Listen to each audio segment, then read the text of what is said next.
నమస్కారం. శుక్రవారం 3 ఏప్రిల్ 2026 నాటి సైబర్ సెక్యూరిటీ న్యూస్ బ్రీఫింగ్కు మీకు స్వాగతం. నేడు ప్రపంచవ్యాప్త ముప్పుల రంగం సప్లై చైన్ పాయిజనింగ్ నుండి కాగ్నిటివ్ ఇన్ఫ్రాస్ట్రక్చర్ సబోటేజ్ మరియు మల్టీమోడల్ ఏఐ ఫీడ్బ్యాక్ లూప్స్ వైపు మళ్లింది.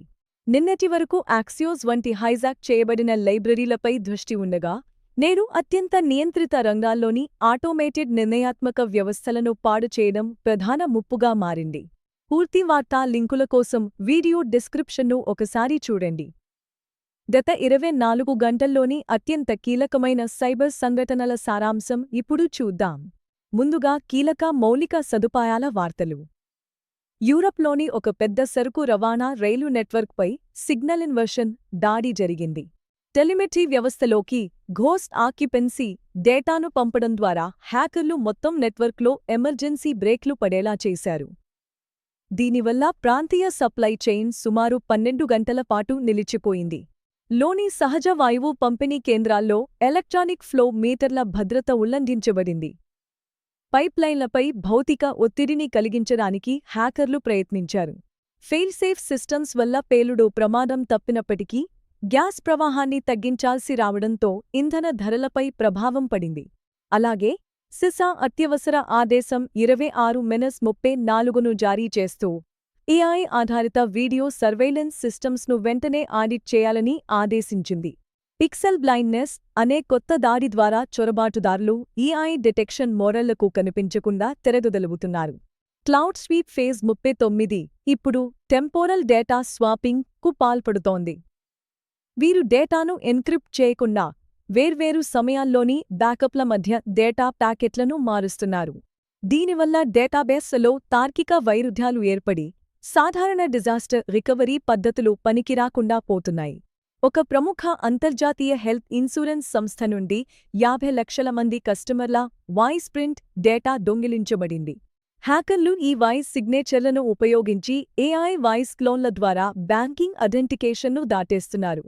విమానయాన రంగంలో ఒక అంతర్జాతీయ విమానయాన సంస్థ యొక్క ఫ్లైట్ పాత్ ఆప్టిమైజేషన్ ఇంజిన్ హ్యాక్కు గురైంది. హ్యాకర్లు మోడల్లోకి ప్రతికూల వాతావరణం ఉన్నట్లు తప్పుడు డేటాను పంపారు. ఏఐ రంగంలో కొత్తగా agent to agent viral prompting ముప్పు వెలుగులోకి వచ్చింది. ఇది ఒక ఏఐ ఏజెంట్ ద్వారా మరొక దానికి వ్యాపించే మాల్వేర్ లాంటిది. సింథెటిక్ డేటాను వాడుతున్న కంపెనీలే లక్ష్యంగా సింథెటిక్ సెన్సార్ స్ట్రీమ్స్పై దాడులు జరుగుతున్నాయి. డేటా తయారీ సమయంలోనే బ్లైండ్ స్పాట్స్ సృష్టించడం ద్వారా ఈ మోడళ్లను హ్యాకర్లు హ్యాక్ చేస్తారు. మొబైల్ యూజర్ల కోసం ఆండ్రాయిడ్ థర్మల్ సైఫన్ 25.0 అనే కొత్త వైరస్ వచ్చింది. ఇది ఫోన్ బ్యాటరీ ఉష్ణోగ్రతలోని మార్పులను పర్యవేక్షించడం ద్వారా మీరు పాస్వర్డ్ను ఎప్పుడు ఎంటర్ చేస్తున్నారో కనిపెట్టగలదు. ప్రభుత్వాల నిర్ణయాల విషయానికి వస్తే G7 దేశాలు మోడల్ ఇంటిగ్రిటీ యాక్ట్ గురించి చర్చిస్తున్నాయి. దీని ప్రకారం కీలక రంగాల్లోని వాడే కంపెనీలు తమ ట్రైనింగ్ డేటా యొక్క పూర్తి చరిత్రను భద్రపరచాలి. మరో ఆందోళనకరమైన విషయం ఏమిటంటే, ప్రస్తుతం వాడుకలో ఉన్న 42% ఏఐ ఏజెంట్లు ఎలాంటి సెక్యూరిటీ ఆడిట్ లేని బ్లాక్ బాక్స్ థర్డ్ పార్టీ ప్లగిన్లపై ఆధారపడుతున్నాయి. ముగింపుగా వ్యూహాత్మక చర్యలు. కేవలం డేటా ఉందో లేదో చూడకుండా దాని ఖచ్చితత్వాన్ని సరిచూసే లాజిక్ వెరిఫైడ్ బ్యాకప్స్కు మారండి.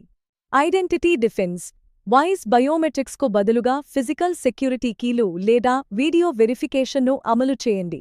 అంతర్గత ఏఐ ఏజెంట్లు ఏజెంట్ శాండ్బాక్సింగ్ పద్ధతిని పాటించండి.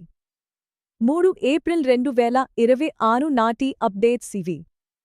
అప్రమత్తంగా ఉండండి, సురక్షితంగా ఉండండి. రేపటి బ్రీఫింగ్లో మళ్ళీ కలుద్దాం.